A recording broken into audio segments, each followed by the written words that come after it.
Ashley, and I did my report on the social emotional development in foster care children. To start, there are more than 500,000 children in foster care in the United States, all of whom have been victims of repeated abuse and prolonged neglect and have not experienced a nurturing, stable environment during the early years of their life. Other reasons besides the abuse, which can be physical or sexual, even emotional abuse, there is neglect, and the parent has been put into jail or prison, there's been a death of the parent, and unfortunately sometimes the parent simply just abandons the child. Now, what is social emotional development? We learned in our textbook by Laura King that social emotional processes involve changes in an individual's social relationships, emotional life, and personal qualities. To dig a little deeper into those, social relationships have to do with healthy attachments. It's how they interact with an adult and how they can form attachments later on with their family and friends. Developing in their emotions is learning how to communicate those emotions and understand them, and also learning how to cope with them. Personal qualities that they need to develop is self-esteem, which involves making future goals for themselves so they have something to look forward to and aren't just stuck in the past that they've had. When they're put into foster care, there's a couple options, and we will look into them living with a relative that have a safe environment. That's the number one option for kids, is trying to get them into a family environment. The other options are being put into a group home or simply just being placed with a foster family.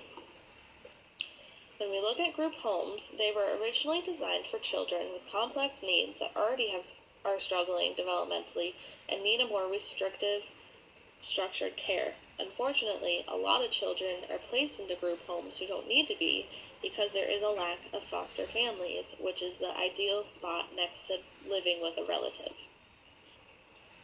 Group homes have some positive and negative sides.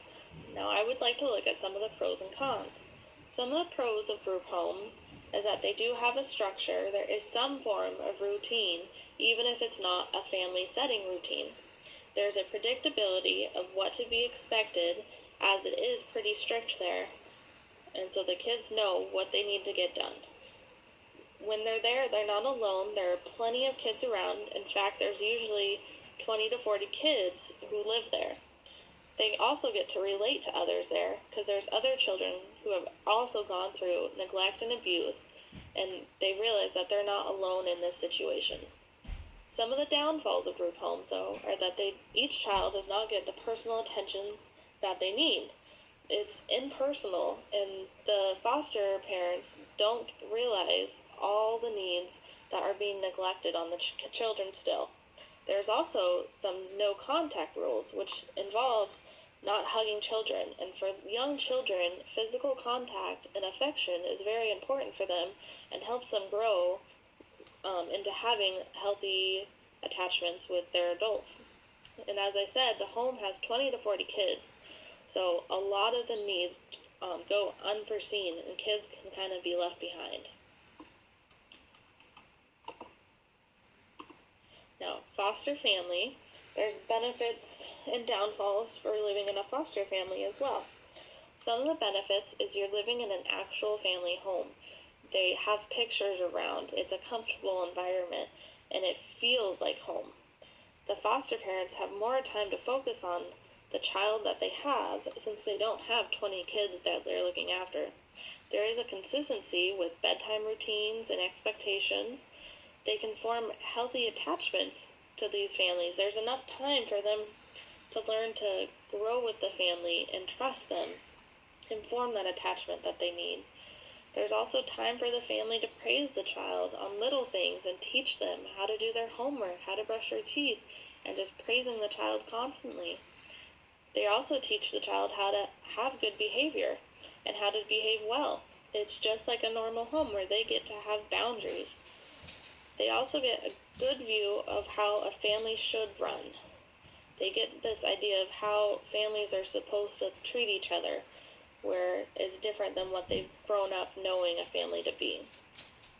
The downfall, though, for foster families is the fighting that can go down in the household.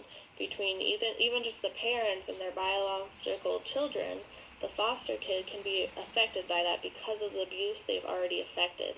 And if you break any kind of promise, like promising to go get ice cream that day, and something came up and you weren't able to, it breaks that child's trust. Even though it may sound silly, it's just another time an adult has lied to them. If it's not the right fit for that child, there can be instability in having to move around and trying to find a foster family, and that can hurt their emotional development because they don't think they're good enough. It affects their self-esteem. They don't feel like they have a place where they belong. Foster families also can play favorites if they have biological children around, and they treat them differently than the foster kids, and sometimes they even leave them out of family events. So what can be done to help besides all the benefits of the foster families? Well, there can be recruiting more people to become foster parents. There is a lack of foster parents and a need with so many kids in the system. And after they become foster parents, we need to teach them the extra needs a foster child may have, which involves teaching them about the social emotional development of the children and ways to help them grow. It's also very important to recruit for CASA. Now, CASA is a court-appointed special advocate. They meet with the child once a week for a couple hours for from a year to 2 years while they're in the court system. They are a stability for that child. They go to court and speak on the child's behalf on what the child is needing, what the child is experiencing, and they give their opinion on where the child is best placed. And so they're a huge support for this child. Now, as I'm doing my research, I realized foster care doesn't have to be this band-aid for children until they go to a permanent home. They can be a place of great healing and developmental growth. So often when people hear of foster care, they have this bad idea of it, but it doesn't have to be that way anymore. Thank you guys. I hope you enjoyed this presentation.